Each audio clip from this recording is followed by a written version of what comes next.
Gym করে এসছিস, একদম বাঙালিদের শুটকির ভর্তা দিয়ে ভাতটা খা, দেখ শরীরে এনার্জি ফেরত পাবি। ভালো শুটকির ভর্তাটা? ক্যামেরাতে দেখে বল, ক্যামেরাতে দেখে বল ভালো হয়েছে। প্রথমে কি বললি? কেমনি গন্ধ। শোন, যে জিনিস খেতে গন্ধ ওই জিনিস খেতে টেস্ট, বুঝেছিস? নাকে গন্ধ যাবে কিন্তু খেতে প্রচুর টেস্ট।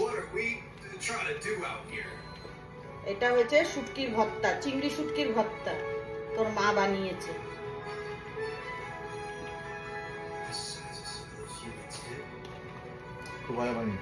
খুব ভালো বানিয়েছি? তাহলে তো শুটকির ভর্তা বানানোটা সার্থক। যখন খুব ভালো বানিয়েছি তাহলে আমার বানানো সার্থক। হ্যাঁ।